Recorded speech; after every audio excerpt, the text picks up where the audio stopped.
Good evening, friends. This is episode 19. Yeah, 19 From the Garden to the Track. Trying live again. Sorry, the intro's kind of going shitty already, but this evening we've got Jacob Miller with us. Jacob, you with us, or are you cutting out again? Yo, I can hear you now. Okay. Can you see any comments as they come in? I think I've got it set up. Okay, let me try this. I think I've got them set up to where we can do that. There it goes. Okay, Yep. cool. So you can see that now? Great. Yep. All right. Anyway, we're going to do a little recap of our past 2 weeks, and we'll get into the questions with Jacob. So we pulled Owen, our home track, here recently, and actually I ended up not pulling at all. Sam, you want to tell a little bit about your pull at Owen and Huey's? And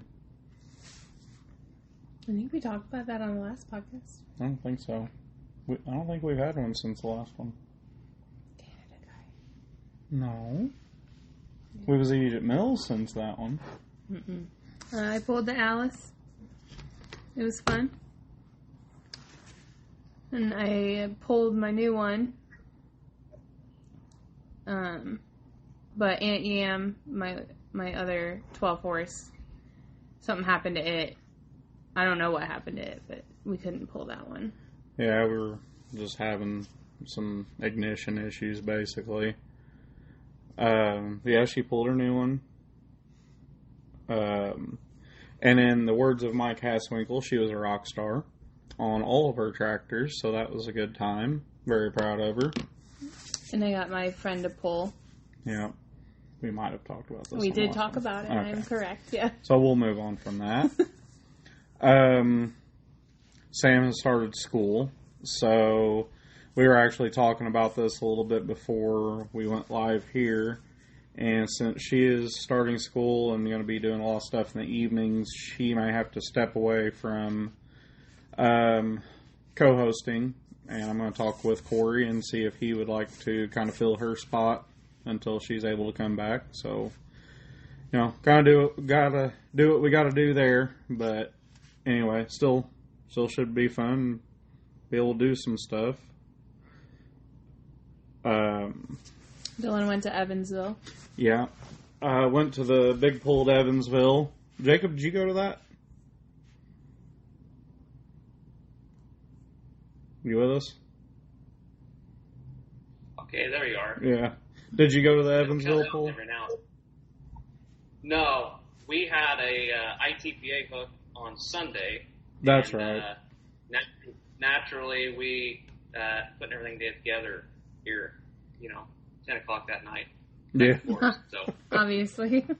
Well, it was a really, really good time. They were running 2 tracks. I went to the Saturday night pull, and they were running unlimited mods, mini rods.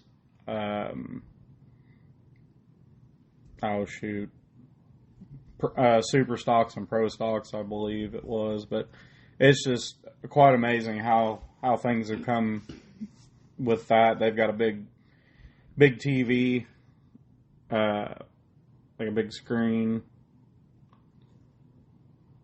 You with us, Jacob? It's frozen. Yeah, he texted me and said he's losing connection for some reason.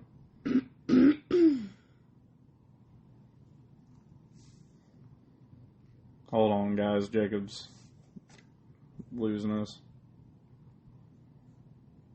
This one's not our fault, though. Anyway, we'll keep yapping until he comes back. Hopefully that gets lined out. I will be attending Matt Ronenbaum's pull June 27th in Ohio. I don't plan to set up a whole lot. I think I'm just going to take a table or two and just throw some parts out. My buddy Mike Haswinkle is going to be going with me. So it's always fun whenever I get to hang out with Mike. But if anyone needs any parts, please get a hold of me before the pull so I make sure I have what you need. I'm not going to be taking a whole lot of parts.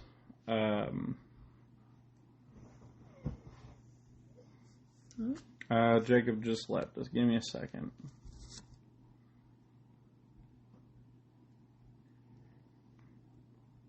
Unfortunately, we don't have a producer in the background that can help us, so I'm trying to troubleshoot this ourselves.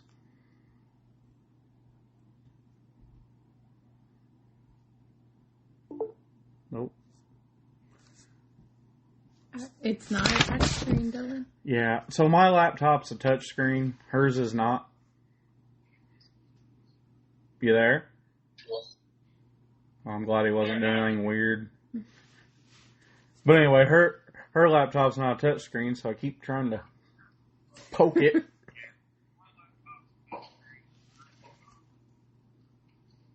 Yep, I think I'm back now. I moved a little bit closer to the house here in the garage. Maybe I can get a better Wi-Fi connection. I got you.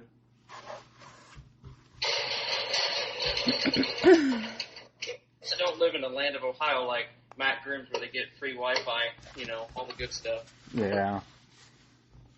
The land of Ohio. I don't know if Illinois or Ohio's better. I think they both suck. They're both pretty bad. Yeah. Anyway, I think we're done rattling. I think Jacob's all situated now. So, anyway, tonight's guest is Jacob. Jacob Miller. Glad to have him. We've had several people suggest him. And honestly, man, you're one of my favorite people to see at the pulls. I've seen you guys do really, really good. I've seen you guys pushing your stuff off where it's broke. And you, your dad, and your brother are always smiling. And that makes me really happy. But anyway, just tell us a little bit about yourself, buddy. Where you're from, your age, what you do for a living, all that good stuff. Just give us a little background. Anybody that requested us must not know very good pullers, or I would be at the bottom of that list. Jake Miller from Browning, Illinois, which is up the Illinois River from Beardstown. Well, West Central Illinois, we're about an hour from Quincy, Peoria, and Springfield, right in the dead middle. And can I guess what you want to call a farm accountant? And I work on a farm here with my dad and my brother.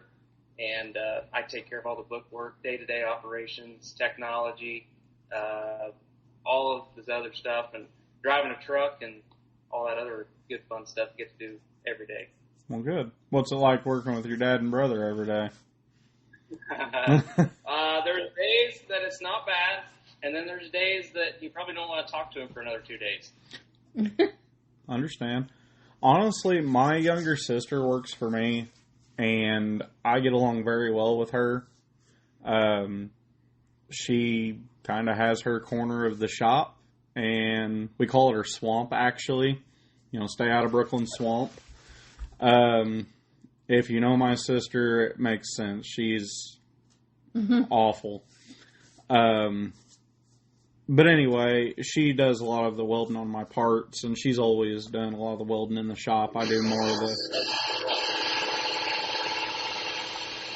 I believe that's an air compressor.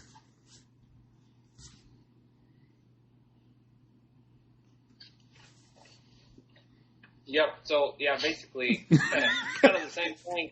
If I can have, Evan and I can work together really good until it comes to something that we have to put our minds together. Yeah. He has his way, my way, and my way's wrong, and his way's right. So I just let him do it, and if it's wrong, then we tell him about it later. Yeah, my sister's more one of, here you go, here's what I need, go away and leave me alone now. And she does really good with that. But anyway, how old are you? I don't think you said that. No, 24. 24, okay. Baby. Well, this is a question we get a lot. I'm assuming you have a girlfriend. Yep. When are you going to wife her up? It's coming soon. Yeah? These things behind me keep getting in the way. It seems like every time you get about close to it, something breaks a crankshaft or blows up or something in between. We'll just get her a crank for an engagement present. Don't do that. Them right now are about as worth as an engagement ring. Yeah. Oh, goodness. So. Do you have any pets? Yeah, we got 2 dogs and a cat. And I got my grandpa's dog. And it's pretty much like all of our vet because it's here every day. Because we all live, I can look out the garage window and see my house, and I can look down the corner and see my grandpa's house. We're all right next to each other. That's nice. So pretty much somebody's pet, everybody's pet. Yeah. What's your pet's names? I got a golden doodle. Her name's Chesney. And I got a one-eyed teddy bear dog named Willie. And the cat was a foster cat. One-eyed Willie? One-eyed Willie. And I got a cat that I got from a foster home when I first moved into my great-grandma's house, and her name's Lucy. I wanted a boy cat like Ricky and Lucy off Trailer Park Boys, but I didn't have much sanity to have 2 of them. Can you see the comments still? Are they up there? Yeah. Okay, well, Mr. I'm too busy to do the podcast with you, Matt Grooms is asking when you're going to get a twin. He's never too busy. Don't ever let him fool you. Andy twisted his arm to do the podcast with us a few times ago, and that's the only reason he got on here is because Andy was. He's too good. I've tried getting him to make all kinds of cool parts for me, but he says it's single-cylinder stuff, and that's not cool. I was like, well, you're not cool, so. Yeah. Dad's got 2 V-twins, and I'll drive them if he's not doing it, and I love driving them, but it's a whole different animal than what the single cylinders are. Do you not like working on them? Actually, they're much easier to work on than a super stock, but I almost flipped one on its side once. Oh. And it was, I saved it, but it was a wild ride. I bet. Do you have that video anywhere? Yeah, I think I know I got it posted on Facebook, and it was at Jackson, Ohio. And we just had Dad's twin done maybe a year, and he broke his arm. He got ran over by a steer or a heifer 2 weeks before we went to Jackson. So he didn't go, and me and my brother went, and we drove it, and we kind of compared notes with Dave Blackmore, and he said, well, I'm going to run 120 pounds. And he went out there, and it picked up the front end a little bit, and I said, well. Oh, no. It said, if he can run 120, I can run 115, no problem. That thing come, most of them tractors was spinning for 75 feet, just like they always do. And it come out of the hole straight up and straight right. And as it was going over, I was like, man, I'm leaning, I can get it back, and it was not coming back. So when I did, the wheel was turned a little bit, and it touched down, and it shot back left, and the sled pushed me sideways, and I was still trying to get out of it as it was pushing me sideways in the crowd. Wow. Yeah, that don't sound fun at all. Well, of course, it's live stream, and Dad calls me and goes, hey, who was the guy that wrecked that tractor? And I said, that was yours. Yeah, that was an instant attitude and then a hang-up. Oh. Yeah. I've run just some stock twins, and I do like them. I don't mind working on them. I just... I have other ties that aggravates me with twins. We'll just leave it at that. So, we normally do some icebreakers, and they're just a series of silly questions. If you've watched before, you know what I'm talking about. Sam's going to start off with the first question, and this was actually a fan question as well. Oh.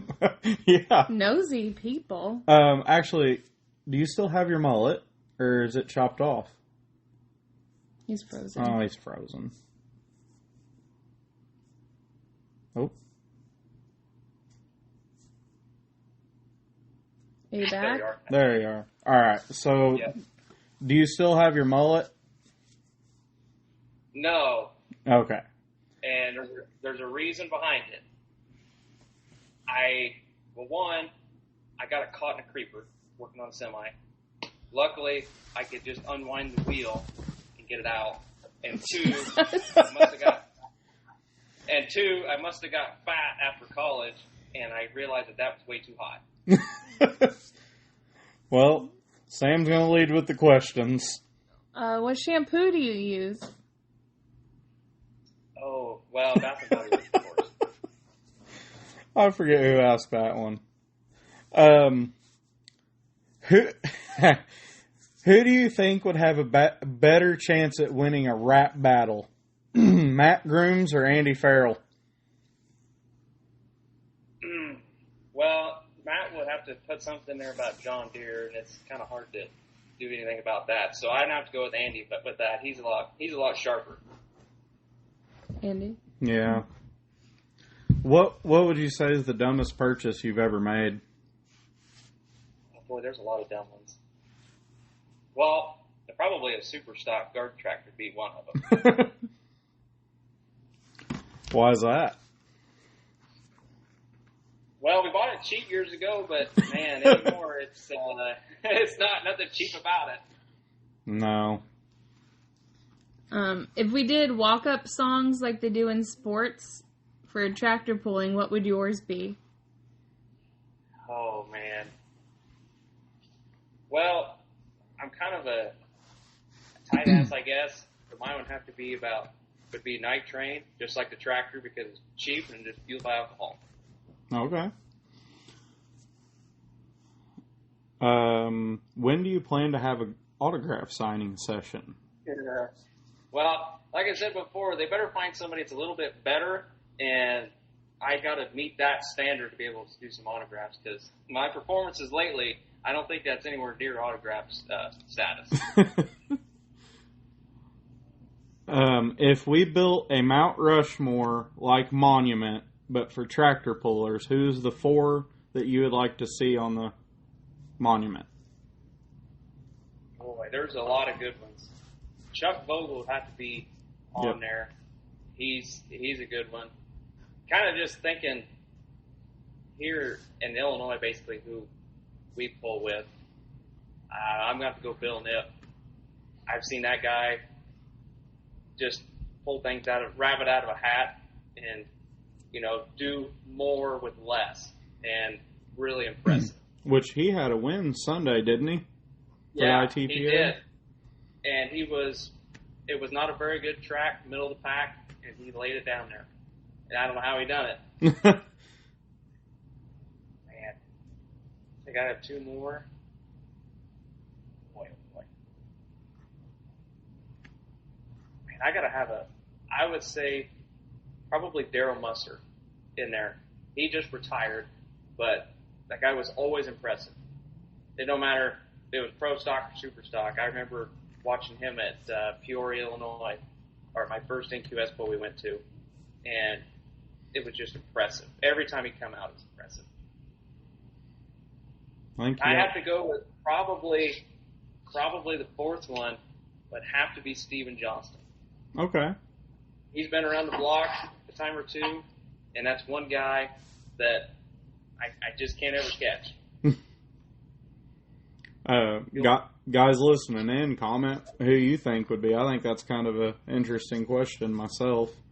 Well, I think there's so many good ones that have either moved on, and I came in to the NQS, I would say 2013 or 14, so I missed a lot of the good heyday pulling. Yeah. There's a lot of them that I'm missing.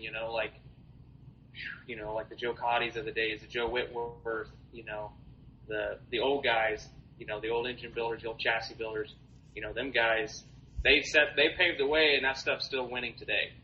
It's unbelievable.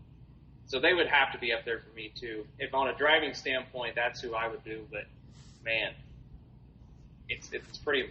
A lot of the people that I would think about, you don't really come to mind because they haven't been in it, very long or been out of it too long. Right. What color or what is your favorite tractor? Farm tractor? Yeah, new, old, whatever. That's just a question for me. Dylan wants to know. Boy, growing up, we are not Deere people. We have 2 John Deere polo tractors, but that's because we bought one and my brother had to have one. My dad had a 4320 John Deere. It was a 72. I'd love to have that tractor back. That was my favorite. I would say that was probably my favorite, or our 1466. All right. Did you see that new D21 that was over at Evansville over the weekend by chance? Any pictures of it? Yep, and the guy driving it, Jeff Sapp, he just lives about 20 miles from us. Oh, no kidding. And that's who, when we built my brother's Deere, it was kind of like after when he was driving Big Country Pro Stock back in the day, because my brother was infatuated with Jeff Sapp and the Big Country Pro Stock. I'll tell you what, that D21 was tugging at my heartstrings. I ain't gonna lie. That thing was beautiful. They did a very nice job with that. Yes. Yeah, it was gorgeous. I'm an Alice guy, so. And it's hard to beat a D21. There's a farm next door to us, and they've got an original D21 with 3,700 original hours that they use every day. That's awesome. I'd love to have that tractor. Yeah. Yeah, that is awesome. Let's see. So we'll get into the fan questions now. This is not for me. I'll say I had this asked by a couple people, and actually, one of them texted me earlier. One, I didn't know the fella could text. Two, I didn't know he watched the podcast or had anything to do with it. And three, pulled with him over the weekend. But he wants to, I'm not going to say his name, but he's wanting to know why Evan's a better driver. I get that a lot. Man, I can put him on anything, and he's fearless. He don't care. We put him on a V-twin at Navarre, and it was picture perfect right out of the gate. I set it up, and I told him, this is how hard you rev it up, and I said, you'll know when to stop. I said, just slip the clutch out. And he did, and it picture perfect. That's probably the biggest thing. One, he's fearless. Two, he's not paying for it. So that's probably the biggest thing. I'm too busy thinking set up and what happens if I do break it. Yeah. Do I have to fix it? Well, I just put this back together myself. Is it going to last? I'll tell you what. I've got a little buddy. He was actually the very first guest that we did on the podcast. His name's Jace. Think the world of this kid. He's about the same way. He's put his butt on about anything that anyone will let him get on. And how old? He's 11. Mm-hmm. He's 11 years old now, and I mean he's mainly got 10s and 12s, and he's got a 16 now. But that kid, he knows what he's doing on any of them, and I don't know what in the world this kid's going to do with his life. But I believe he's going to be driving something for somebody sometime.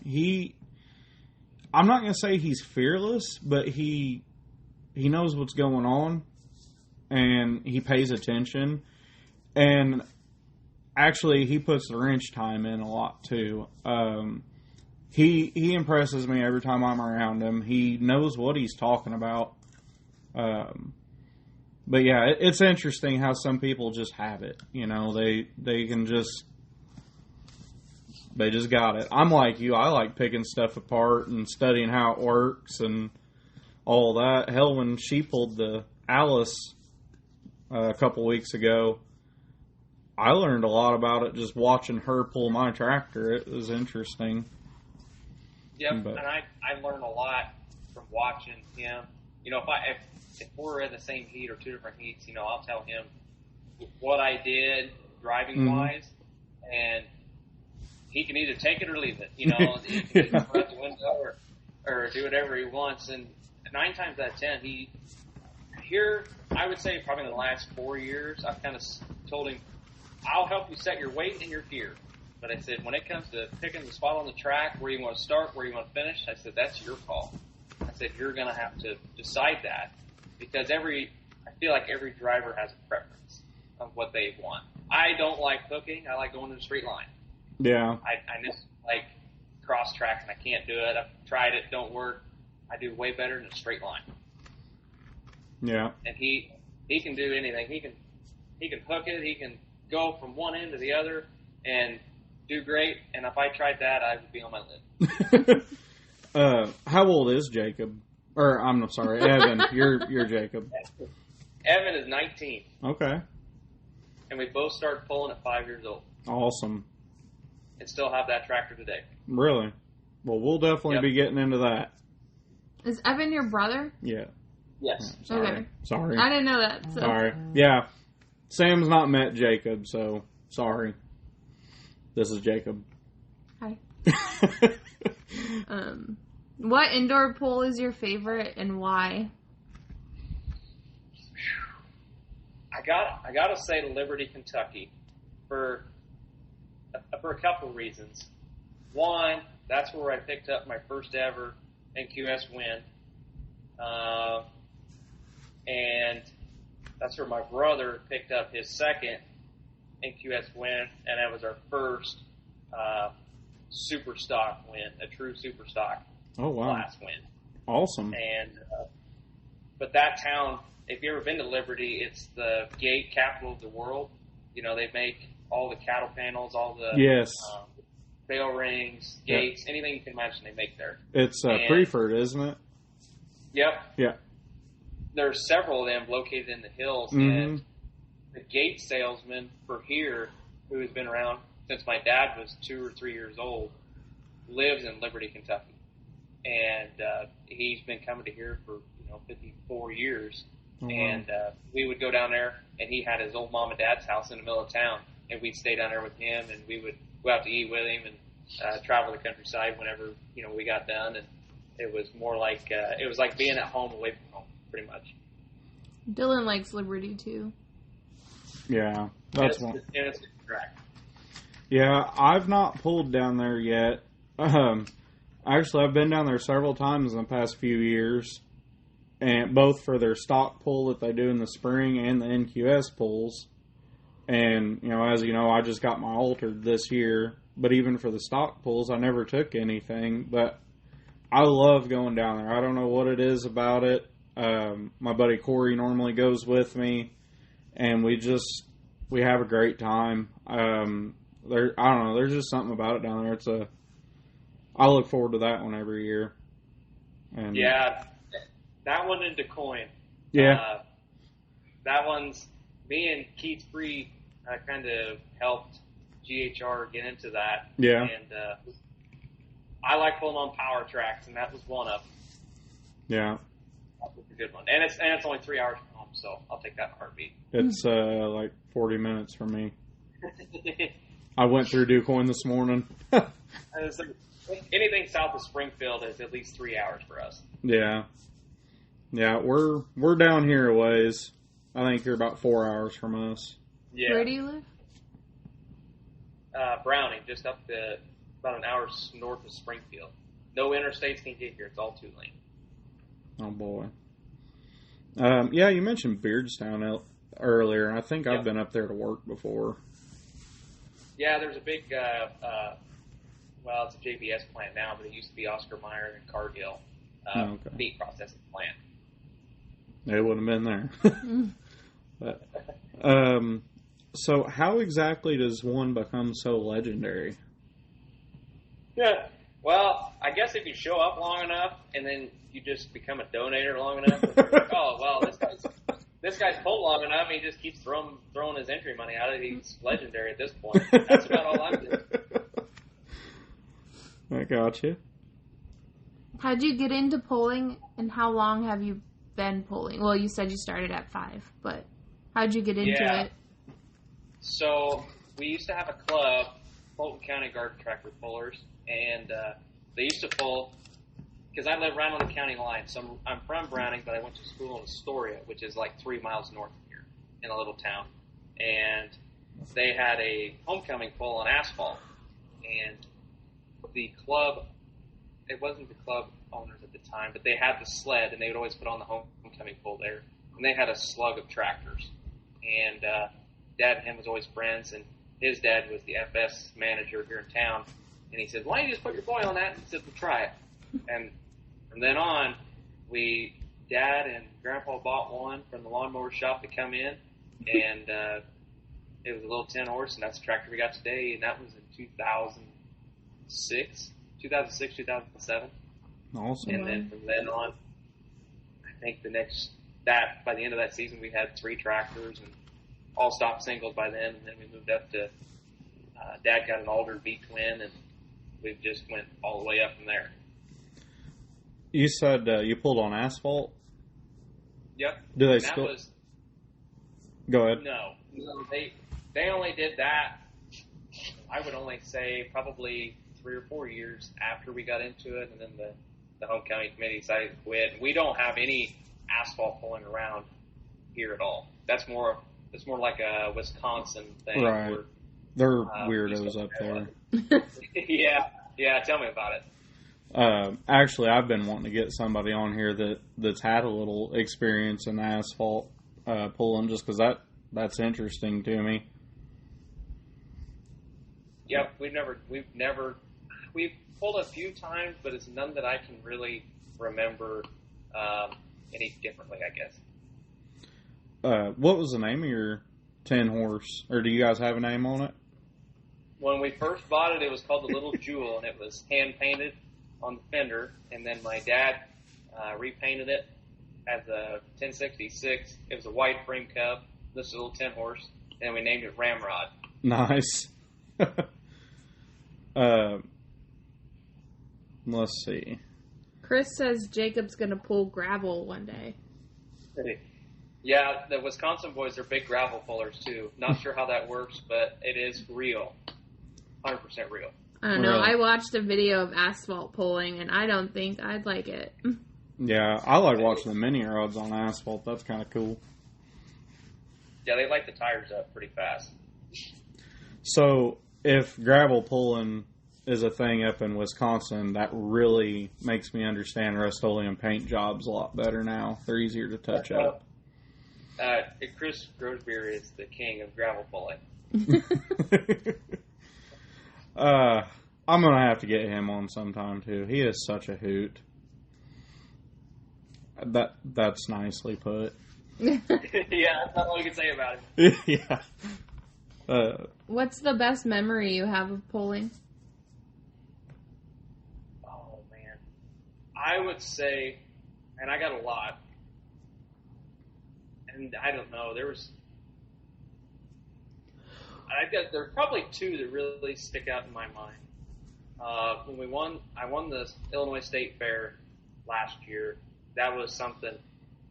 You know, we always went to the fairs, you know, and watched the 1050 Supers, and you know, then you pull against these guys, and then you win the state fair. You know, that's the crown jewel.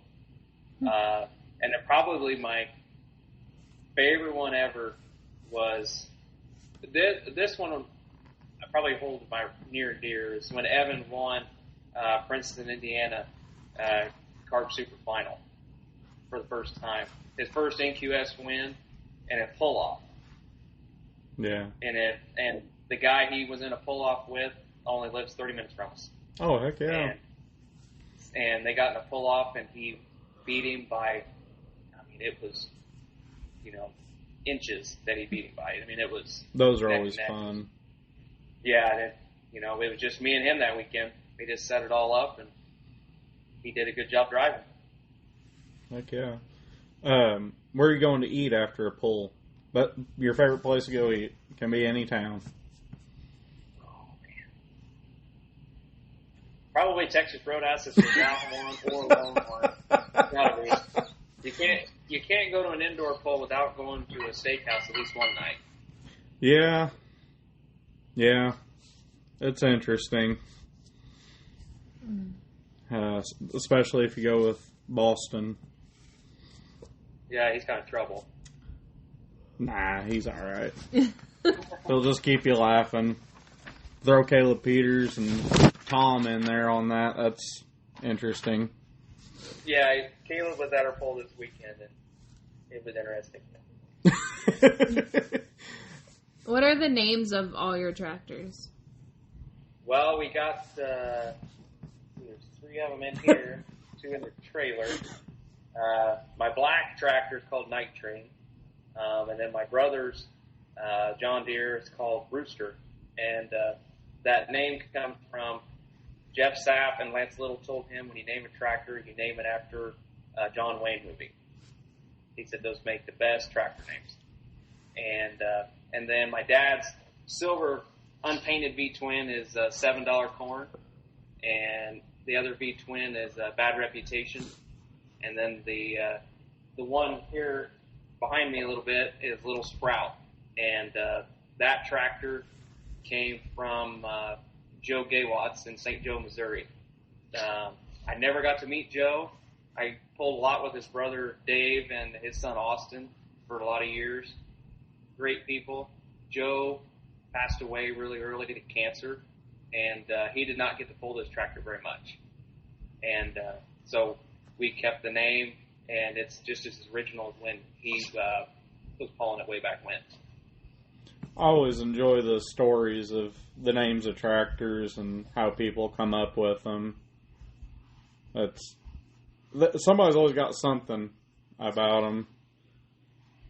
Yeah, the $7 corn one came. Dad built a Stockalder V-twin in the year of $7 corn, which is like 2012, so the drought.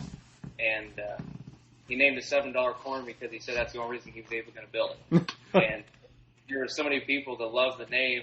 Dad was like, I don't know what name I'll put on this new one. I was like, well, you can't change it. Yeah. It's like you got to keep the name, just different tractor. Yeah.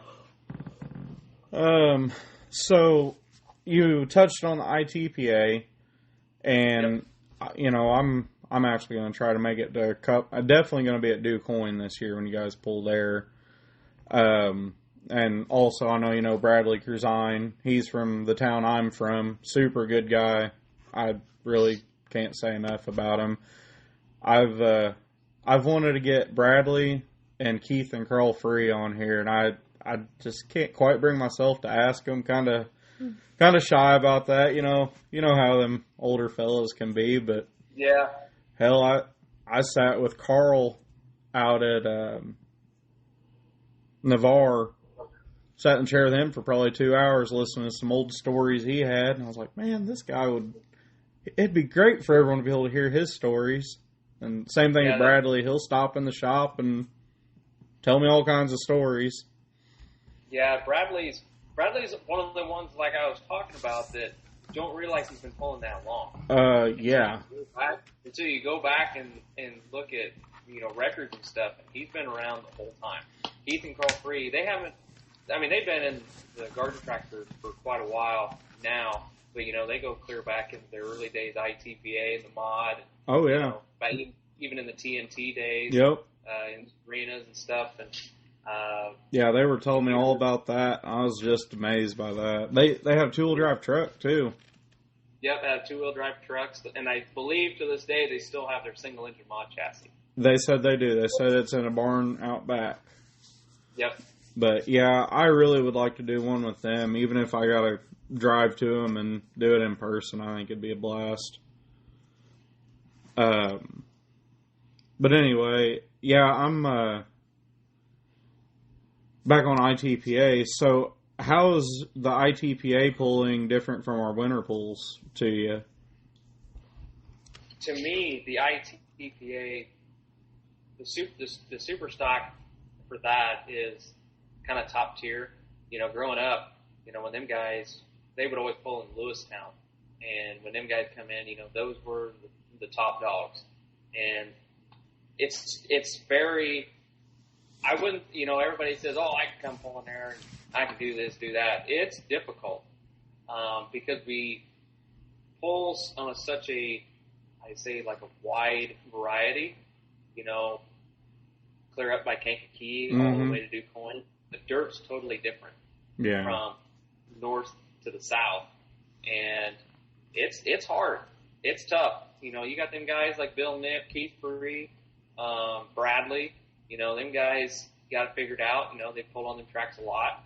This is our third consecutive year pulling ITPA again, and it's tough. I will say that, but it is the top tier pulling. I will say that. I mean, it makes you feel like you're a part of the big show. Yeah. I mean, it's you got the people out there, and you got your track markers. You got people in the same color clothing or track uniforms. I mean, it's very well ran, and we just try to put on a good show everywhere we go. Which do you like better? Do you like doing the indoors or outdoors better? Well, after last weekend, indoors, we didn't sweat as much. Yeah. We did not sweat. But I still love outdoor pulling. It's still true to my heart because we still have good pulling here. So it's hard for me not to want to pull outdoors. Yeah. But I do like pulling indoors. It's kind of a toss-up. It depends on the day. When the day you do good, you're like, man, I love outdoors. On the day you do bad, man, I want to go back indoors pulling. Yeah. Do you pull like with a local club or anything, or do you just do the ITPA and the NQS pulling in the winter? We used to pull with a club up in Burlington, Iowa, because we're only an hour and 20 minutes from Burlington. Our local club that we ended up running and taking care of there at the very end, we just had to give it up. It was too much, and the ground had changed hands that the track was on, and it was just writing on the wall that it was going to not be any longer. That was our folder. We would get probably 15 to 20 super stocks, wow. on a good night. And, we would push through 140, 150 hooks a night. And good track, Then we went and pulled up in Burlington with Great River, and then the guy running that, he kind of, he still has garden tractors. He was actually in my roadies that was up at the Prairie Pull in Waterloo. He went on to have a big mod and a two-wheeler to run Outlaw and, maybe some Grand National here and there. So he's kind of stepped away from that, but it might come back someday, and we'll probably go back up there every now and then. Okay. We'll pull up Heartland pullers a little bit with the V-twins against some motorcycle tractors, or if there's some V-twins that come down. Yeah. I think Heartland pullers, I think what is it, Jacksonville? Is that where they're at? No, that's 217 pullers, and that's actually our old sled. Okay. Is at the Jacksonville. Heartland is more like Quincy, along the Mississippi River over there on the Illinois side. And they go down to like Palmyra, Missouri, down in there. Jacob, we had a comment here wondering when you're going to wheel a big mod. If somebody would let me, I would. But as far as owning one, never. Not even a single engine? Now, single engine ones are pretty. I mean, I would take a single engine Allison. It's hard to beat an Allison. Yeah. I like the Hemis, but it's hard to beat an Allison sound. Have you seen the Griffin Growl in person? No, I never have. It's got a Rolls-Royce motor on it, and it was at the Pullers Championship the past couple of years. And that thing has just got a heck of a sound to it. It is awesome. But yeah, the Allisons, that Griffin Growl, even the turbine engines are awesome. You can't beat them. Our home fair, they had the heavy mods with ITPA, and that's when Bollinger's had the 2871s from Allison on it. And when that thing fired up, you could feel it in your chest. Yeah. I mean, it was wicked. I will say that. Yeah. I couldn't imagine doing the maintenance on them, man. The maintenance on what we got's enough, but could you imagine them Allisons and all that? It's crazy. Now I know why most of them guys only have one tractor. Yeah. Yeah, and a whole bunch of buddies. Yeah, a lot of friends. If I had that many friends, they would not be my friends very much longer. Yeah, I get that. Sam?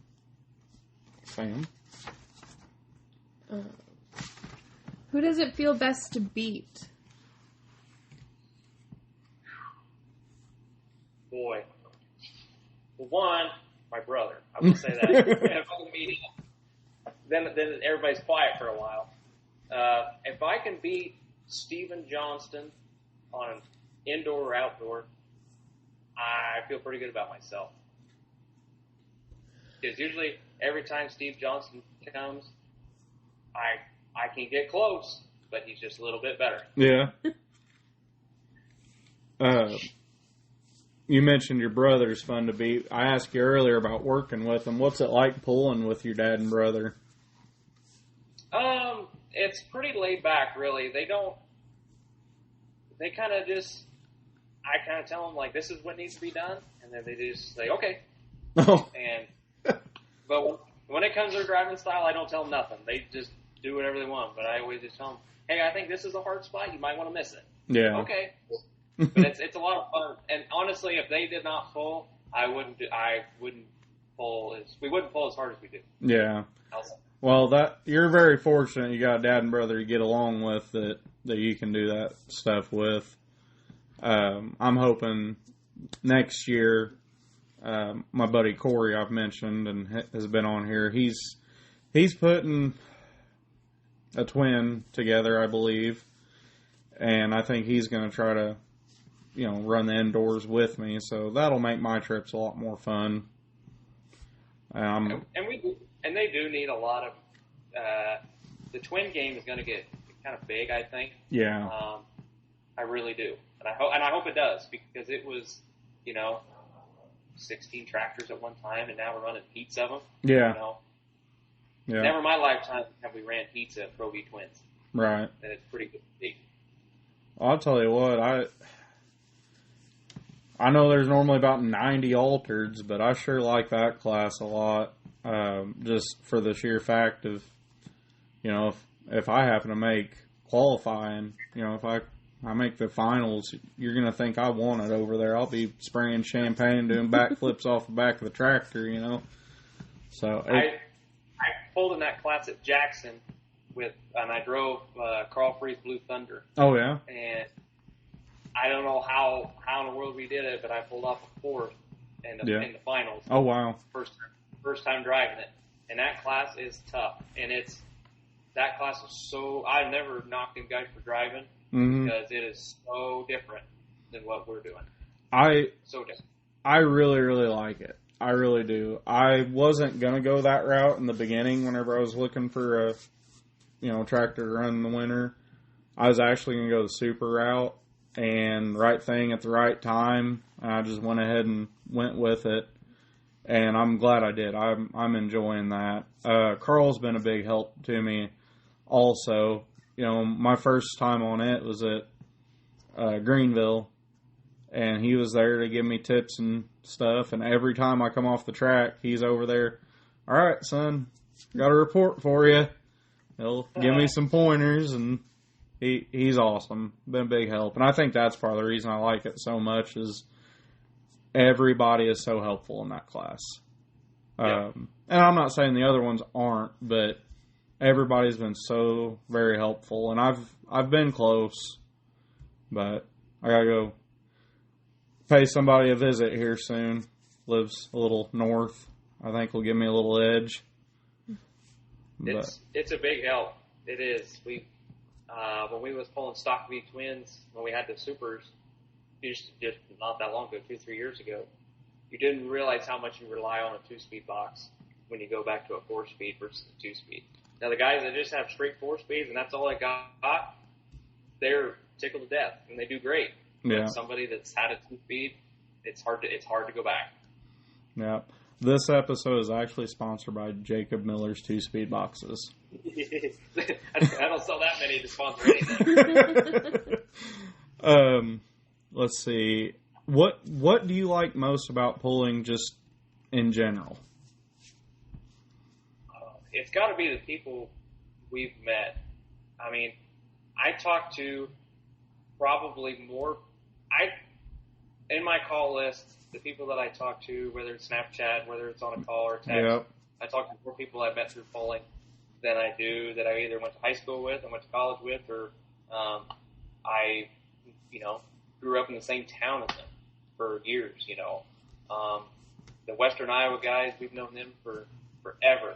Back when we pulled to Des Moines, all them years, and they just helped us out. And when we would have pulls down here, they would come and stay at the farm and put their campers and stuff. And it's the people part of it is the biggest thing. You're absolutely right. I've said that time and time again. All the time. All the time. Yeah. She'll tell you, I'll come home. Hey, I talked to such and such today. Always so nice and helpful. It's the truth, though. I'm about the same way. I don't talk to a lot of people I went to school with, but you mentioned Snapchat. My top friends are Sam, Brandon Morrow, Wesley Bryant, Matt Pence, Corey Reichert, Chris Russmeisel, Matt Grooms, Eddie, Jaden, you, and James Moore is about the ones that I Snapchat about every day. And I think that's funny. I don't have very many buddies in there that I went to school with. No, and it's one of them things. I don't know. I mean, don't get me wrong. I love the competition. Yes. The people we met is good as gold. Actually, our enclosed trailer that we have now, we found it. I found it on Facebook Marketplace, and it was like new, and it was dirt cheap. Dad's like, "Oh, it's a scam! It's a scam." I was like, "No, it's not," because I looked up this guy on X and looked in his driveway, and there was a trailer sitting in his driveway. Yeah. And called David Blackmore and said, "Hey, would you want to go pick this up?" "Yeah, sure." Wired him money. He went and picked it up, and we went out the next week and brought it home. I mean, it's the guys will just do anything. Yes. For you, Well, and even it's 9 times out of 10, it's not always pulling related. Like me or Bill and me and Keith will call each other. And 9 times out of 10, 5 minutes of pulling, 15, 20 minutes of farming. Keith called me earlier. I forgot to call him back. Uh-oh. He's probably going to warn you better cancel tonight. Yeah. Call him back live. Nah, I'll wait. But yeah, you're absolutely right. I jokingly say that Chris Russmeisel has been my most expensive friend. Because we had him on the podcast, and then me and him got talking. We'd kind of bumped into each other at polls, did the podcast, then we were talking for a little while after, and that's how my stock altered come about. I bought it from him, and I talk to him all the time, and like I said, he's probably been my most expensive friend. Yep. And that Dylan McClure has been the same way. I talk to him every day, and we got to be pretty almost best friends, every day talk about something. Or when we left Greenville, we was pretty down on ourselves on setup and how the tractors were performing and stuff, and I was asking questions, what do you think about this? What do you think about that? And we kind of put a plan together, and we spent quite a bit of money, redoing every tractor, and mine was the guinea pig, and then before ITPA, we converted the other two over, and, it's, them people in other sports, baseball, basketball, they ain't going to help you. But, I mean, these guys, friends for the long haul. Yeah. Have you done any other motorsports other than pulling? No. We've only been pulling. No go-karts or anything like that ever? Nope. Dad always wanted to go drag racing, but he said he's too old for that now. Well, I've been involved in others, and tractor pulling is just totally different. You see guys that get a little down on themselves if they don't pull the best, but at the end of the day, they're still smiling and hanging out with their buddies. And I've never seen a fist fly at a tractor pull. I've been going to tractor pulls since I was a little kid and never seen a fist fly at one. I'm sure it's happened somewhere, but basically the way all this works. My super stock engine builder, Terry Campbell, just happened. We met through a friend of ours, and we got to know each other, and we'll probably call each other 2-3 times a week, and just talk about everything under the sun, and pretty much just like best friends, I mean, he knows more about going on in my life than most people know next door. Yeah. Let's see. How do you describe tractor pulling to strangers or like new people? Most of the ones that I tell them about, and we build these, especially garden tractors, they say, "Oh, just lawnmowers." I was like, "Well, the ones that we run anymore, the only thing really factory on them is the steering column and the rear end housing on some of them." And I just said, they're basically, 80 horse single cylinders on full methanol, and we just try to pull the sled as far as we can. But I tell them, I said, it's not what you think. And 9 times out of 10, when they see the caliber like we're pulling, they're like, "Oh my gosh, we had no idea." It's like, well, yeah, it's totally different. Does it get under your skin whenever people refer to it as lawnmower?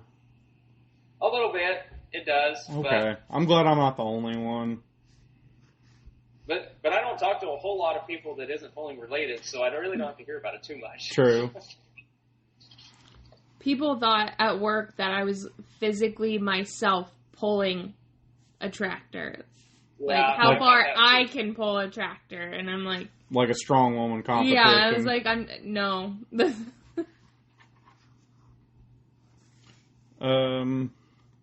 Your hobbies. What other hobbies do you have outside of pulling?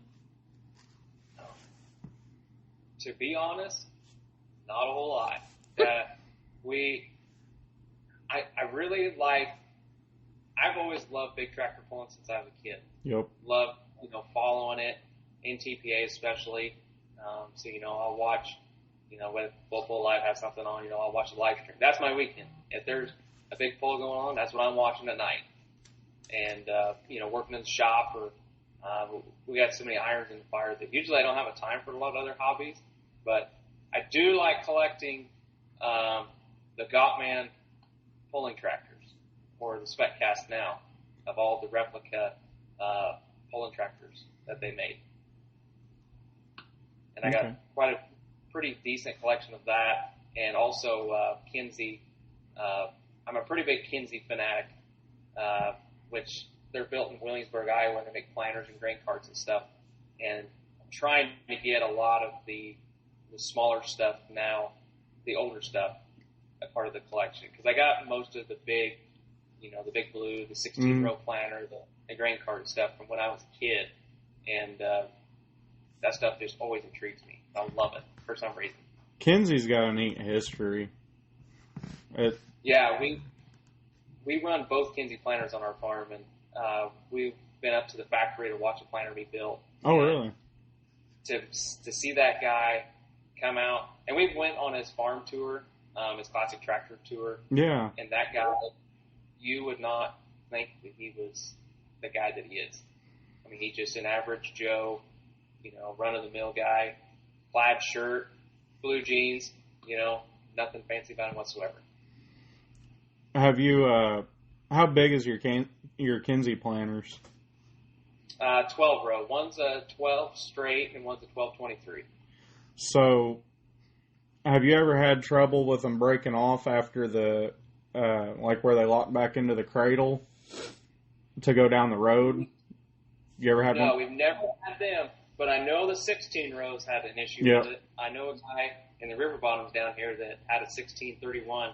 He tried folding it and it snapped. Yeah. And the whole planter fell off it. Where they rotate and go back into that cradle, right behind that, I think I fixed 5 of them over the last few years, where they get going down the road and that back end just gets to bouncing and it'll break them off there. It's from going down the road, not in the field. Yep, exactly. And carrying with them full. Yep. They recommend not doing that, but people still do. Really help. Yeah, they still do. They're not going to waste time. But the other planters are 4900, so it's the deer style where it pulls from the side. Okay. So I kind of got away from that, and I do love that style. They really got that perfected. So you just like collecting, you like tractor pulling, you don't nerd out to anything else? I mean, I can pretty much old tractor pulling, 90s, 90s, early 2000s today, I really get into that. Especially I would say in the 90s, like the Banner Brothers era. Yeah. Where they were running hot and heavy. Not necessarily when he was with Tim Engler, but more in like the Jim Brockman, Ronald Knox era. And in the early 2000s, I loved the Pro Stocks and the Super Stock, diesel and open. So, being an ITPA guy, do you remember Screaming Demon, Tom Nixon? I remember him. Okay, have you heard or seen any talk of me with him or about that at all lately? Yes, what was it, a 666 or was it 686? It's a 686. On one of the other podcasts we did with my buddy TJ, we talked actually quite a bit about that.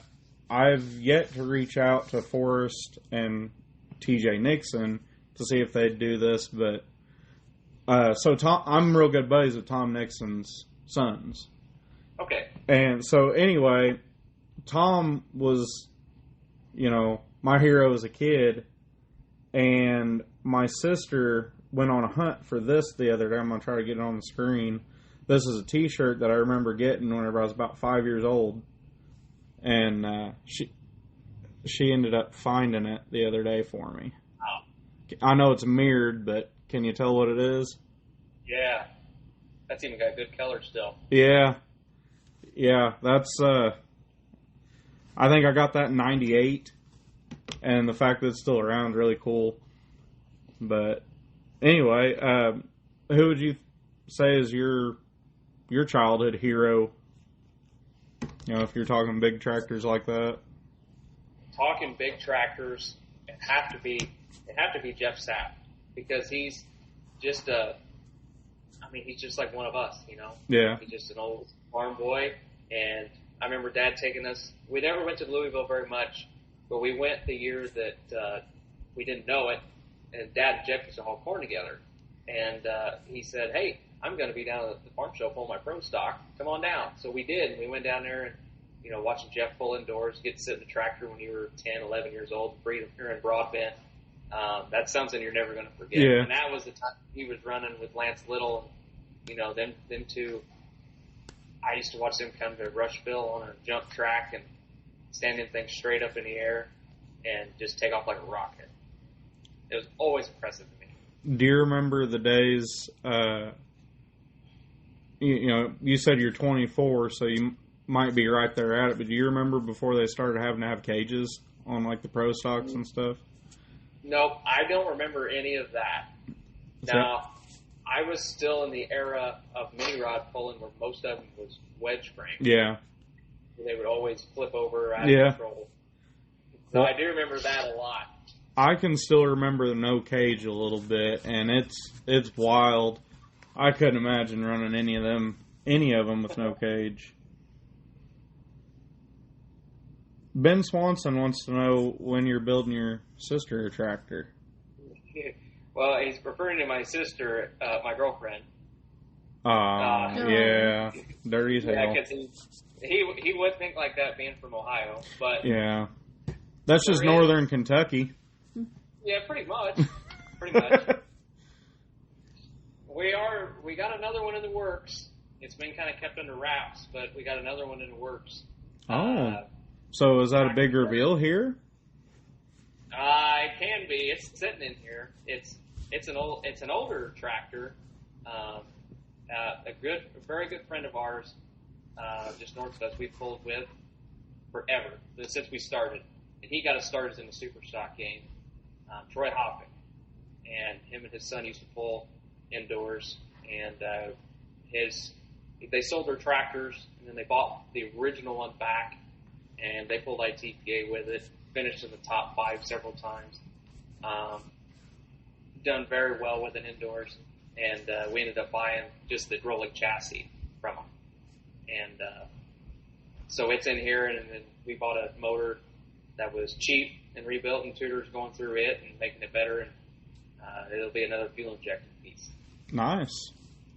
Good. And we got another tractor in the works, but I don't know when it'll be out yet. You think you could get rid of all your garden tractors and have you one decent, like super farm? You know, from what I hear them guys spend on them anymore, I'm like, man, because everybody's like, man, you guys got a lot of money in that. It's like, I buy all my stuff secondhand. Yeah. I don't raffles. try to buy nothing. Yeah, raffles. I have not bought a new set of tires in a very long time, unless it was that run of N100s that come out here a year or so ago.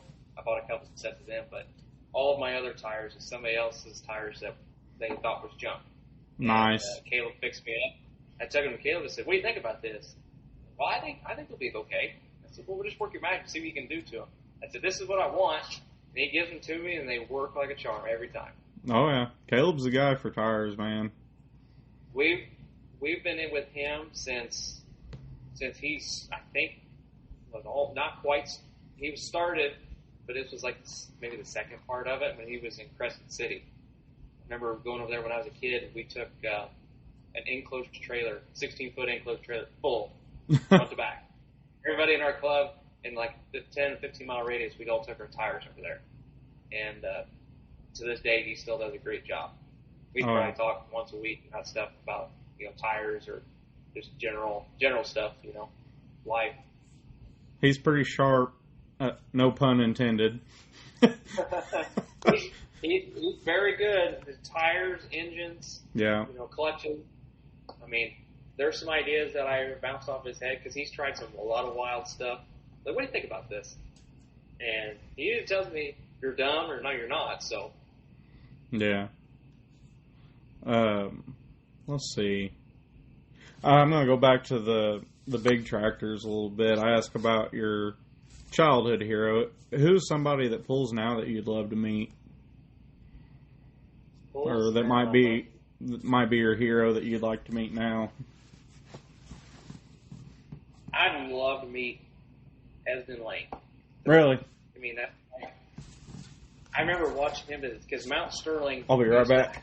You can talk to Sam. Mount Sterling, Illinois used to have a NTPA Grand National, and I remember going over there as a kid, watching Esden Lane, the diesel super stock, just way late on that 1486. And Bill Voorhees, he's not pulling now, he just retired, but I'd love to talk to Bill Voorhees.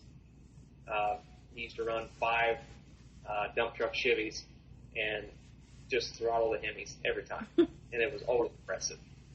I'd love to talk to him about pulling. What advice would you give to new pullers? I would say always compete with yourself first. Dad always beat that into our heads when we were kids because he always preached to us that somebody's always going to have something better, whether it's a better motor, better chassis, better tires, better setup, better driving ability. Somebody's always going to have the better upper hand than what you have. And he said there's nothing you can do about it. He said, so you compete with yourself. So he said, if you go out there and you pull, go back to yourself, what could I have done different to beat myself? Mm-hmm. And let's say, back in the day we were pulling stalkers, we'd pull 3 or 4 or 5 classes. Each, how did we do compared to the last class? How did we, so we're always competing against ourselves. And that would be one thing that I still do today, when I get off the track. What could I have done different? Just not to even beat the person in the lead, but to beat what I just put down. Was there anything different that I could have done? And I would say don't get discouraged because you can put all the money in your pocket and go to the bank, get a loan, do it again. But it won't win, Everybody's always going to have a trick up their sleeves. Everybody's going to have a better setup. And you can't get discouraged when you don't go out and win, no matter how much money you spend. And you just got to keep working at it. Give to people. I've heard, like, setups is way more important than dumping a bunch of money in motors. And I mean, I think that helps a lot, too. Yep. And Doug Root asked a question on there about why was the Super D so near and dear to my heart. Being from Illinois, where I'm from, it was a big Makuni world, because Vogel, Whitworth, it was all Makuni. And we bought a motor from Waylon Nelson for $2,200 at Superstock. And Andy, he just freshened it for us. Wait, Andy did what? Yes, he absolutely hated it. But Dad says, well, come on, just for one time. He said, just put a set of rings and a rod in it. He's like, I can do that. And it was just an old 3/4 stroke Midwest motor, and nothing special. Still the same motor I run today in my black tractor, just a little bit different. And I would take that motor and qualify it indoors against injected tractors, and just a Super D, and it was nothing special. I've done way more with less, and now that I finally got something with some power, that I got to tune in my driving at times. All I'm hearing is Andy built a hell of a single cylinder for you. That was years ago. The legendary Jacob Miller is the only one that gets single cylinder from Andy Farrell. Well, at that time it was a 3/4 inch stroke. That motor was, and you had to clearance the rod so much with the cam that the rod bolts would show. And when Andy put it together, he says, I'm never, ever doing one of these again. He said, anytime you got a clearance iron rod or the rod bolts show, he said, that thing is bound to come apart. Yeah. And Andy's sharp. Yes. He knows that. Yes, he is. You want to ask about that? Well, do you read? Mostly farm magazine. I mean, that's reading. I already looked it up. Your little village doesn't have a library, so. No, we don't have one. We barely have a post office because it gets flooded out. Oh. However, it says that you can use, what was it? It was like Brown County Library, 12 miles north of Browning. If you're interested. Yep. Brown County has one. Rushville just built a brand new one not that long ago. And Astoria has a pretty good one. We used to go up there when we were in school quite a bit. You just seem like an educated man, and I figured you, of all people, would read some books that you could share with Sam. Nah, I only read in school when I had to. After that, I was gone. I didn't. Now I'll read farm magazines, and back when NTPA had the Polar, I would read that thing front to back to front. But when it comes to anything else, not a whole lot. I have a hard time reading directions, too. Usually, when me and Evan are working on something, the directions are first thing thrown out, and then we wonder why it's all messed up, won't fit. Yeah. Guilty. Have you already asked him that one? Mm-hmm. This one? Mm-mm. What do you think we all... Good grief. What do you think we all could do to help improve and grow the sport? Bring more attention to it? I would say bring more attention to it. I would say like on a local level, when you go to a fair show, I always thought it was better for a garden tractor pull to be with something. Yep. Whether it was a big tractor pull or something else, and a limited number of classes. Yes. You're gonna have your kids' class because everybody wants to see them. And then maybe like a stock 25. Then you guys I know got motorcycles and 4-cylinder and stuff. They want to see speed. Yeah. That would be the best way to grow it. And Beer Money has done a lot. Yes, they have. For the indoor part of it, because there really was no... I mean, when Full Pole Magazine was a thing, they used to cover it back in the day. And they would cover every EQS hook. And that was something that that was something that when, as a kid, you're looking at, man, these guys are it. And, that kind of took, when full pull went away, you didn't really hear a whole lot about it unless you were in the know until social media come around, and that's probably the biggest thing that's grown the indoor side is getting the live streaming, the I guess just the whole picture of what's going on, like they're doing. The live streaming that GHR is having with Rob. Oh, that's been great.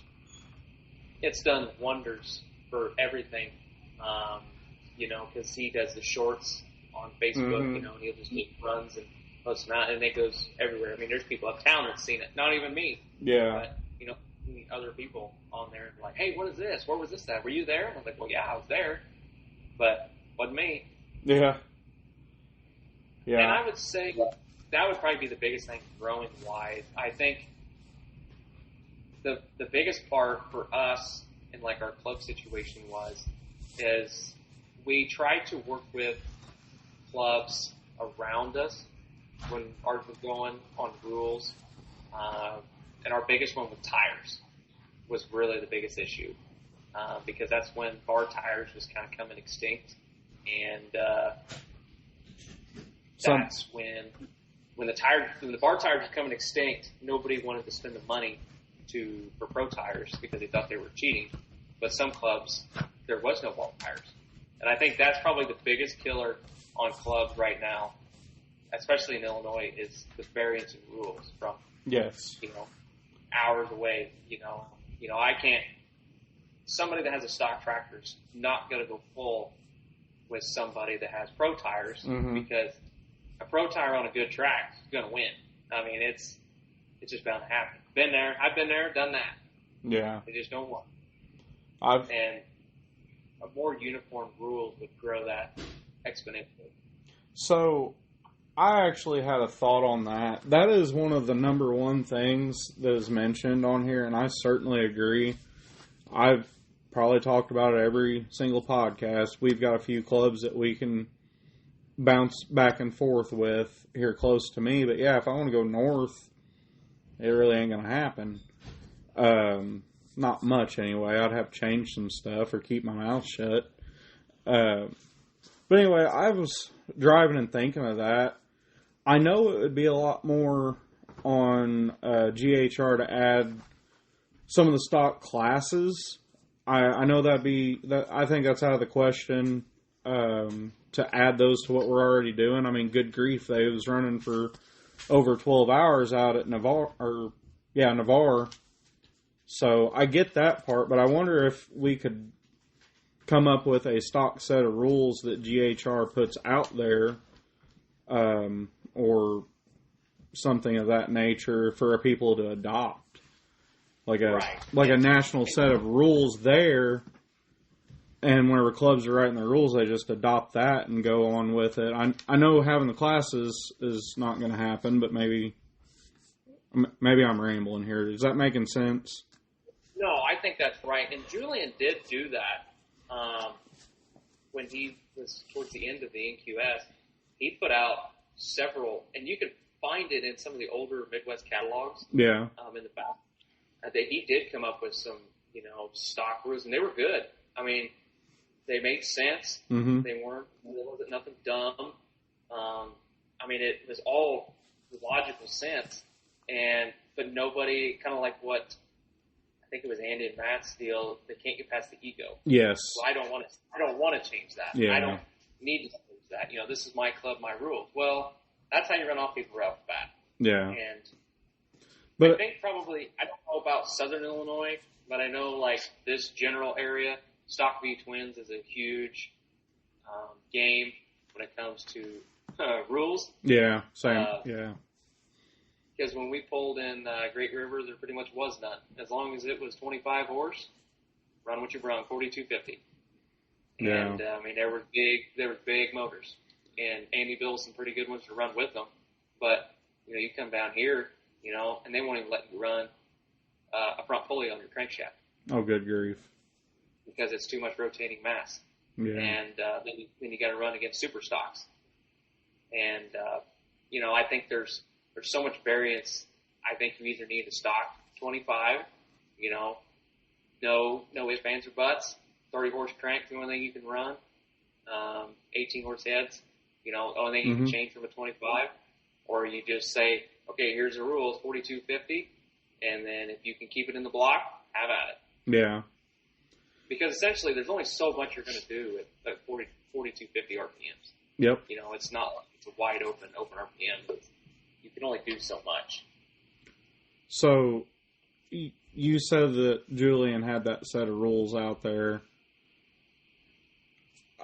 That's just something I can't get over, though. Me and my buddy Corey's talked about the different rules within our club.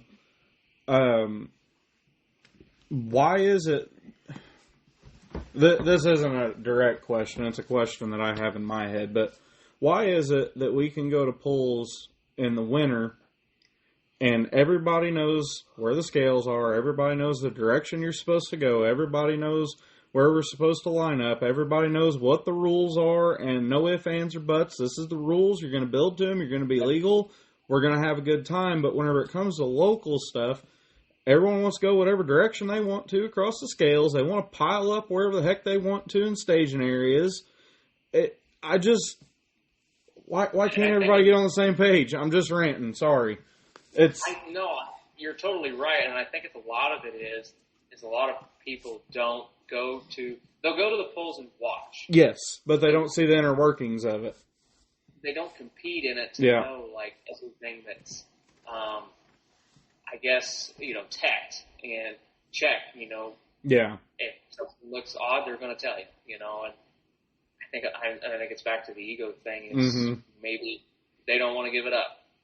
I've been doing this for 20 years, and that's the way I'm going to do it, and nobody's going to protest me. I'll just go home. Well, that's fine, but that's not necessarily fair to the rest. That's trying to do their part. Yeah, and I don't think a lot of stock pullers take it as very serious as what most of us do. Right. I mean, we take it serious to an extent.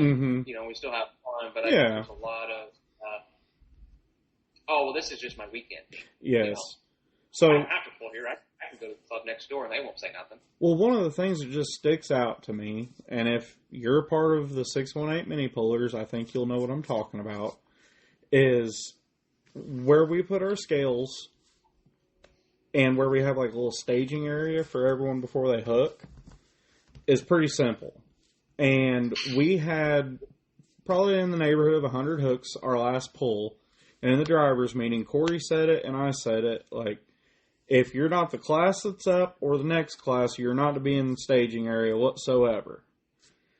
And all but 2 or 3 people followed that rule, did just fine, pulled across the scales, checked all their stuff, went on about their business, parked.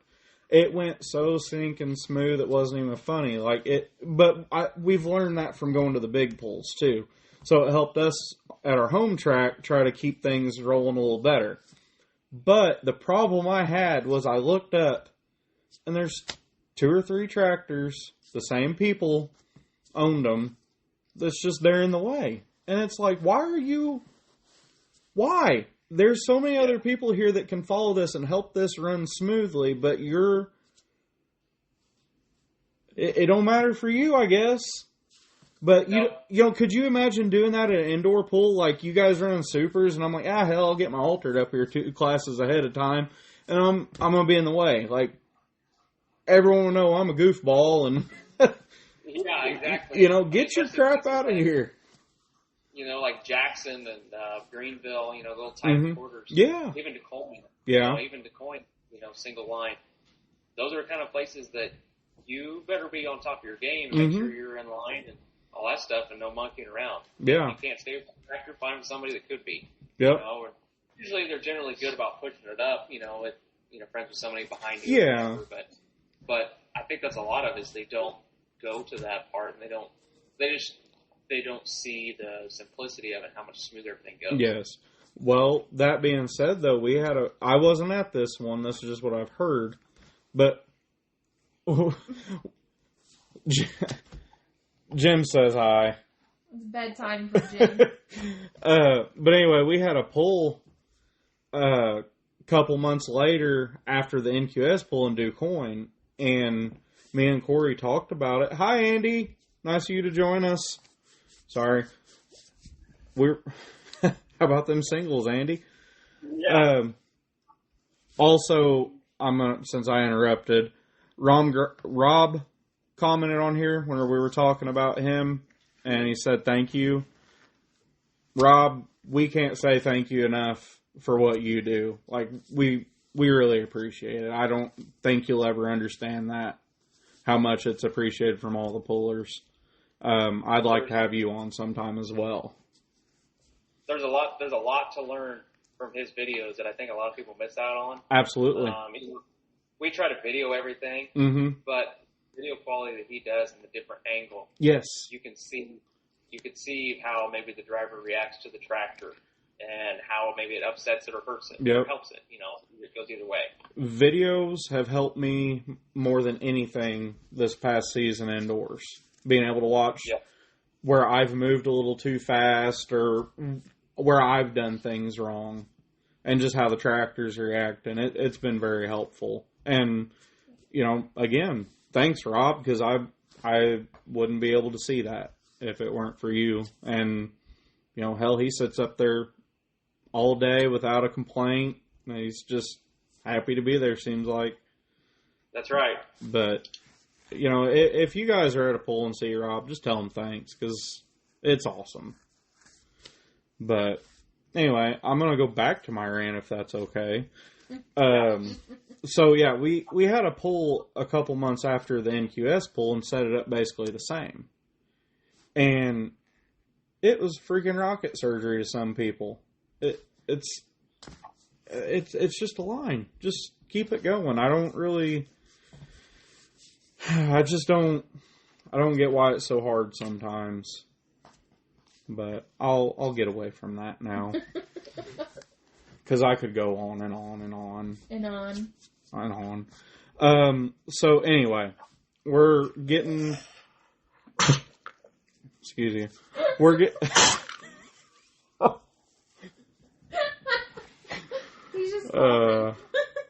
Excuse Jim.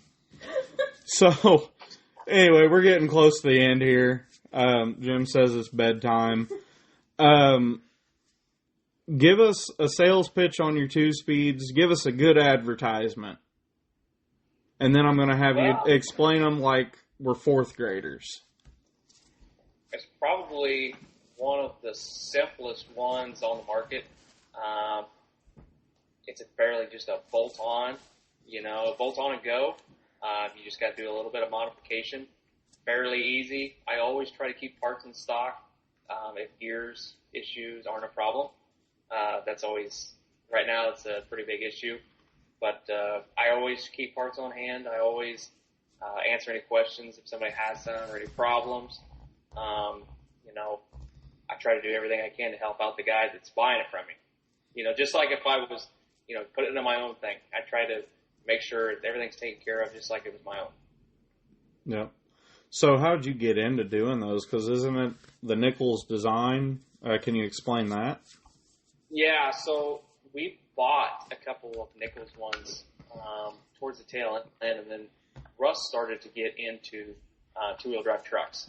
Mm-hmm. And basically it was just to help us and keeping parts for us if something was to happen, for other tractors. So we had everything the same.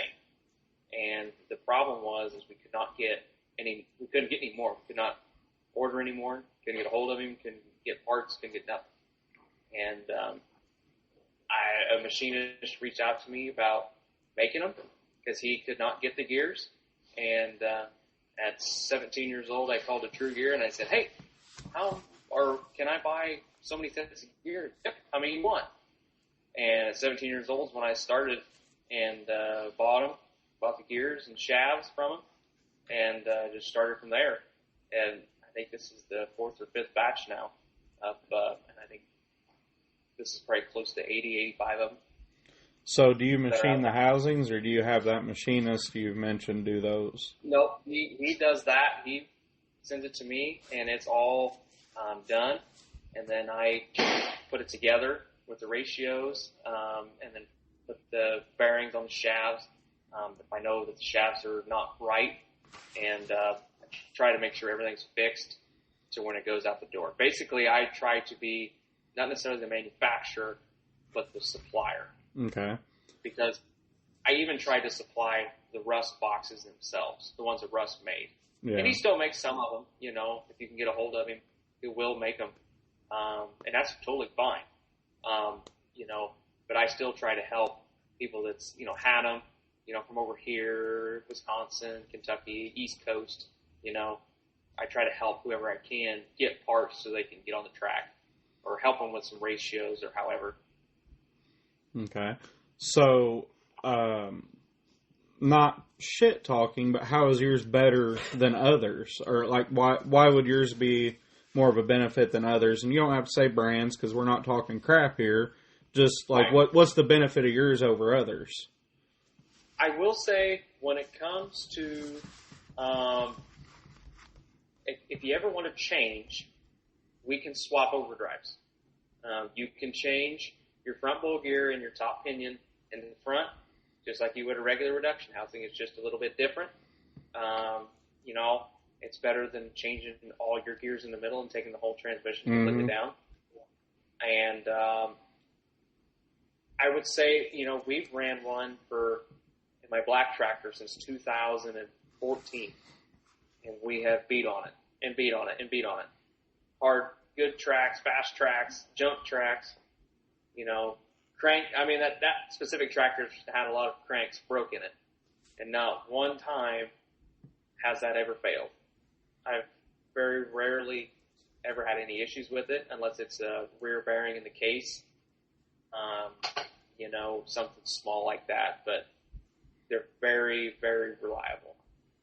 Now, I will, and I'm not going to, you know, say mine is the best, because there are some people that have preference. You know, the Midwest boxes, I do like their splits, but it's just what you're used to. The nickel style split is a little bit different, a little bit more widespread, a little bit in the super stock game. Alder game, I can get down to where I can be really competitive with the Midwest stuff now, by figuring it correctly. And but in the super stock game and the V twins, the Midwest one can do just as good, if not better, than what I got. And that's being honest. You know, there's sometimes that, you know, if I have a 23.1 gear and they got 22.8, there's sometimes that 22.8 is what you need. You know, it's not that little bit extra, it's a little bit less that you need. Okay. So, explain this like I'm a fourth grader here, and I know nothing about it. And I say this because Corey is watching, and this is something that I've tried to pass on to him, because whenever we first got into the indoor stuff, we're like, man, I can't believe a half a gear would really make that big a difference. Since I've been there and doing it, I certainly understand it better. But for some of our like local guys, you know, are just people that don't fully understand it. Yeah, explain it like I'm a little kid, and why the split helps. Speed is not always gear and open RPM world. I've learned that from, a lot, and I tell the people the gear I'm running, and they're like, no way, no you're not. Yeah, I am. And I'll turn these big stroke motors hard, but that's the way I drive them. And I've always found it works better for me that way, to run a little bit lower gear. You know, if somebody indoors puts up in a super stock game, you know, 15.5 mile an hour, they think, oh, that's 26, just for example. Mm-hmm. It's like, well, there's so many different factors in that you don't know what they're doing. You know, if it's a Vogel motor, they could be running the 24 or 23.5, you know.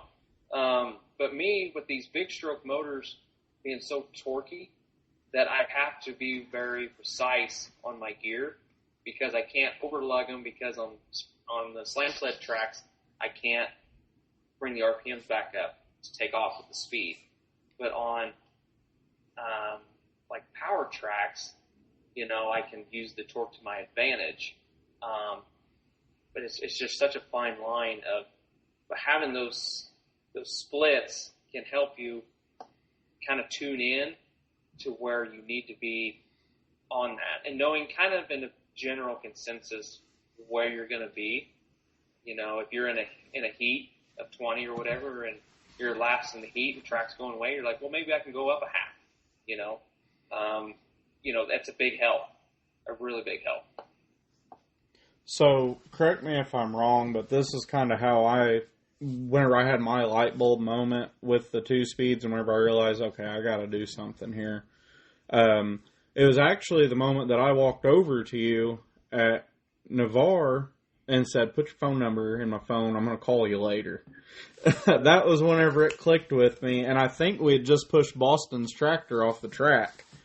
And me and Boston know that our motors are fairly similar, and I really paid attention to mine, and I really paid attention to his, and in the altereds, it seemed like Boston was, so I think he was like a half a gear lower than I was that weekend, and he, it just seemed like he could carry his RPMs for like an extra 10 feet over what I could, and it was by having that little bit of a split, and then he was able to stretch it out a little further. Yep. Is my thinking kind of correct there? Or am I off? Or yeah, and indoor, I think you don't notice it as much. Now, this is just me talking, because we found this out with B twins early on. We can pull that gear. I can pull that gear, and I can go down there at the end and either kill it or spin it in. But I didn't pull. I didn't do what I was there to do. So what we found is you can pull the gear and it'll hang it, but it won't turn the mid-track RPM. Mm-hmm. In the mid-track, 75 feet is crucial. If that motor does not come back by 75 foot, it runs. You're already taking top end off of it because it won't regain it back. It won't regain it back, and even mid track is very crucial. If it's overgeared in the middle and you're not turning that extra 1,000, that's a mile an hour, at least a mile an hour. So that's huge. And data loggers. We run Digitrons on super stocks, and we watch that pretty religiously. With just what was my mid speed, what was my mid RPMs? Because we get the dyno numbers back from Tudor, and he tells us, this is where the sweet spot is, and then I put it on the track, and then I see what mine reads, and then I know where that motor mid track, and it doesn't matter if it's 200 feet at Liberty or 175 at Greenville. I know exactly where that motor needs to be planed out at in the middle. Yeah. I've got a data logger too that I'm going to be putting on mine, and that is for that reason there. I think it helped me tune myself in a little better to understand stuff also. So I'm pretty excited about giving that a try. But. And that's a good way to test, make sure your motor's sick, run EGTs. That's how we've cut a lot of problems with intake valves, exhaust valves, cold EGTs. Yeah. And it's saved us a bunch from just constantly just running the motor and thinking our setup's wrong when it's, it's just an issue that can be fixed pretty easy. So it saves us a bunch. Well, how's the best way for people to order a 2-speed? Just message you on Facebook? Does people sell them for you, or how's a good way? I used to put them on Amstutz's booth, and then we started to get more tractors. Then my brother started pulling indoors, and then my dad started pulling indoors more. And so I just, if you want me to bring one to a pull, just let me know, and I'll have some. Usually I keep one or two in the trailer. But, just reach me on Facebook, any questions, I can always shoot you in the right direction on what you need. If you don't like the gears, and they say, well, this is what Midwest is, and they're like, well, I like that better. Well, then I'm not going to be, because I'm never going to steer you wrong for what you want in your setup. Because I always want somebody to do better for themselves, and if my product ain't it, well, then maybe theirs is. Right. Okay. So I'm never going to knock that down.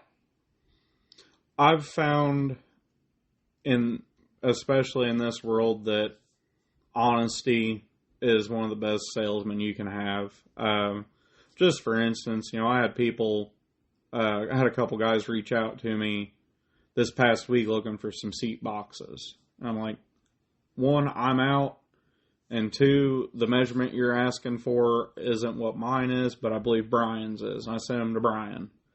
And and Brian sends people to me.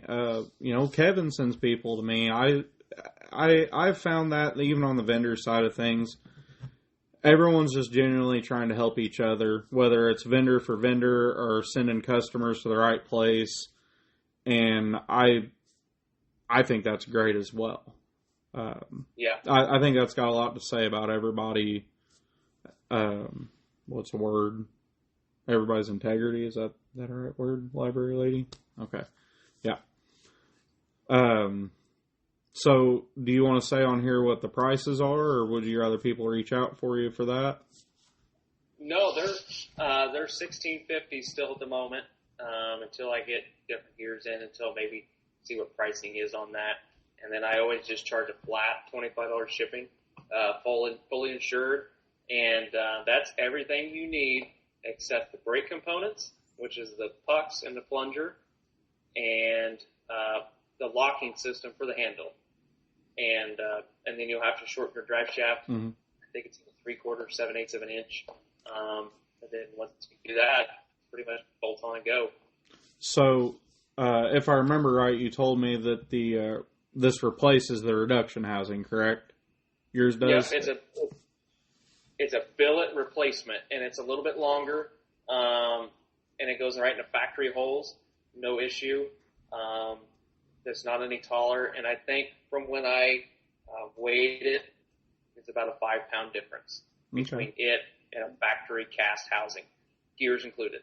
Awesome. Well, gonna wrap it up here. Do you have any questions for us? Yeah, I guess where's your next one? Where's the next one? Yeah. Next pull I'm going to? Mm-hmm. Gonna go to Egypt Mills, which is just one of the small clubs we like to go to. I'm going there Saturday. And then I think the next one we're gonna have just our local 618 club in Olin. Just pulling our stock stuff. And then after that, I'm going to be out at Matt Ronenbaum's pool. Are you guys going? I hope to go. What's that? We hope to. Yeah, we hope to go to Matt's pool, at least with the Pro V twins. Just depends on how Carmen goes and how ITPA goes. Because we got one hook, a 2-session or 2-hook deal in one. This is the week before. So if everything survives and we don't have to work on anything, we'll probably be there. Well, what kind of tips do you got for a fella going from running indoors to running a alcohol burner outside? Because the only thing I've pulled outside has been my stock stuff. Well, I think with the sled, they're going to have, whether it's Hadley's or the Sledgehammer, I think you'll still be kind of the same. Okay. I really.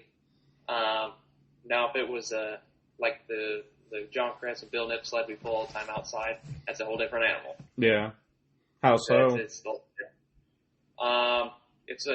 not a slam. It's old school gradual pull. Okay. But it's very fast to get off the line. Gotcha. Get it good, get it rolling, and take off. You can get rolling with it pretty easy.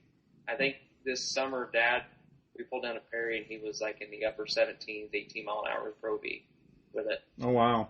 That's moving pretty good. It's moving pretty fast.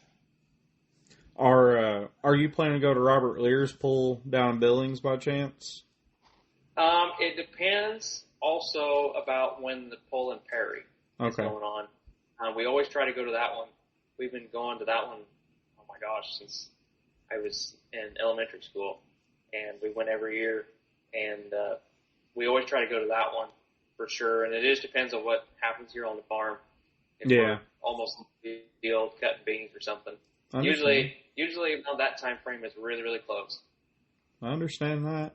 You got any other questions for us? No, I can't think none off the top of my head. Okay. Who'd you like to thank? Well, I got to first thank my dad and my brother for sticking through all this.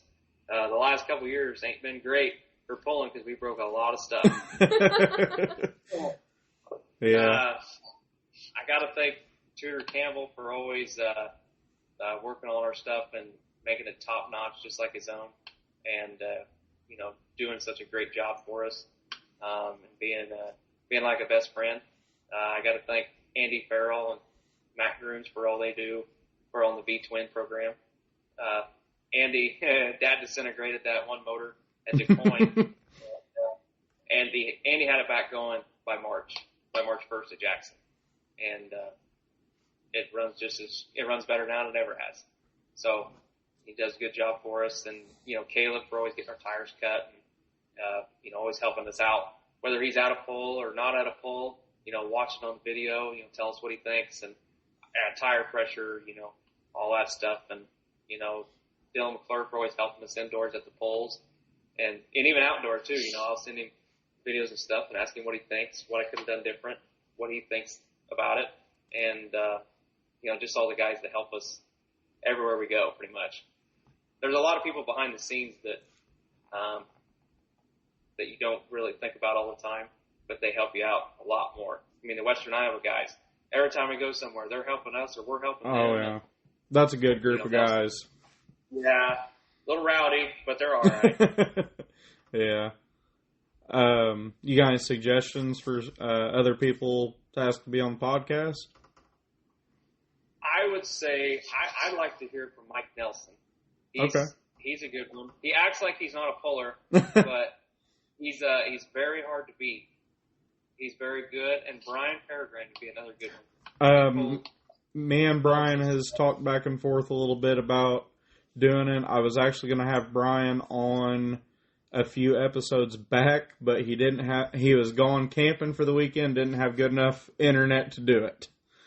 And he pulled back in the NGTPA days when NTPA was a part of that, and that's a lot that people, I guess, maybe not remember. Yeah. And he pulled in them days and was, pulling in Missouri was huge back then. Yeah. That's where a lot of the things come from. Brian's been a big help to me. He's a very, very good fella. He's gave me lots of good pointers, just like Mr. Free has. I think a lot of him. Yep, he's good. And Waylon Nelson would be a good one, too. He's pulled a very long time and got a lot of experience. I think it was out at Navarre. Yeah, it was out at Navarre. I was fixing to go up to my room. We're normally in bed by now, other than podcast nights, it seems like. But I was getting back to the hotel probably around 9-ish, and Waylon and Brian were sitting there in the lobby and gave me a little wave. I waved back, and I was going to go up to my room, and it's like, well, hell, I ain't got nothing else to do, I guess. I went back and sat with them, and I think it was midnight before we knew it, and I just talking about everything under the sun, giving me all kinds of pointers, and I definitely wish I had a notebook on me a lot of times. Good folks. We went to Waterloo, and I changed some wheelie bars on the tractors. I went to a different design, and I listed for sale on Facebook. Yeah. And Waylon or Brian cornered me in the lobby of Waterloo. What are you doing? And I told him what I was doing. It's like, I've been saying that for years, and nobody's listening to me. And I said, well, I said, I'm trying it. And I said, I only had to do it one time to figure it out. Well, what did you do? I went to the skid bar design. Yeah. I think there's some advantages there that I found that on mediocre tracks was my struggle. So I knew how to do good on, or decent on good tracks and set the tractors up, but the mediocre tracks, I could not figure it out. I was constantly unloading the front or dropping the front end down when I didn't need to. And working with Dylan McClure and, Caleb and Tuner and stuff, telling what I was thinking. We told him what I was thinking. This is why I was doing it. We just went in head first and tried it, and it's worked out really well since then. Awesome. Well, I don't guess I really have anything else to say. Really appreciate you coming on doing this. I think it's interesting how many friends I've made from doing this. This has been just something kind of thought would be fun to start doing, and it has been. I appreciate the insight. Everyone that's watched, I appreciate that too. Help keep it going. We're not going to do it if people aren't interested. So, anyone has suggestions for anything, I've been trying to be better about posting on social media, both TikTok and the Facebook page, just different things. Engage with us. I like that, because I ain't gonna lie, there was a little bit of time that we felt like no one really gave a crap, and had people come up, talk to me at Navarre, and was like, hey, why ain't you done one in a while? And that kind of made me get back in the mood. So, just help us keep it going. Keep giving us suggestions for people. I'll try to keep reaching out. That's an awkward thing sometimes to reach out to people to do this, but unless you're Matt Grooms, everyone's been pretty willing to do it right off the bat. Yeah, unless you're Matt Grooms and you're always too busy. Right, yeah. Yeah, he's been watching this whole time. So yeah, the whole time. Yeah. No, this has been great for the sport, for the garden tractor sport of pulling, because you see a lot of these guys and you don't know like their story or what they do, or just their daily life or what they've pulled in the last 20 years. It's really neat to dive into that and hear about it. Absolutely. And like I said, it's helped me as a puller and a vendor too, because I've put myself out there, and that's something I always had trouble doing, was kind of putting myself out there and just introducing myself to people, and this has been kind of a helpful way of doing that. Yep. I'm, believe it or not, a little bit shy. I've gotten over it by doing this. I've learned a lot. Hell, like I was talking about the 2-speeds, I learned a lot from that. But yeah, I appreciate everything. I'm just going to say we're going to get off here in a second. Just keep tuning in. I'm actually kind of looking for some more local level guys to do this with. That was something I set out to do whenever we first started doing this, is I wanted to, interview the top dogs like Jacob here, the famous folks, the royalty, and then I want to do the local guys that, are doing it with their kids and stuff. So, if anyone's got any suggestions for some local guys, it's been a little while since I've done local folks, so give me some ideas there, and I'll reach out to them. Jacob, you got anything to add? Nope, I don't think so. Just, if everybody wants to watch us pull or whatever, we pull the whole ITPA circuit this summer, so we'll be all over the state of Illinois, north, south, middle, all over. So, what's your next ITPA hook? We pull in Bondfield, Illinois on the 19th, clear up by Kankakee. Yeah. And then we pull the next one after that. We pull in my home county in Rushville, Illinois. Good deal. Good luck. I'll need it. Well, buddy, I appreciate you doing this. Folks, we're going to bed. Thanks for watching. Thanks for all your comments. Bye. It is still not a touch screen. See you, buddy.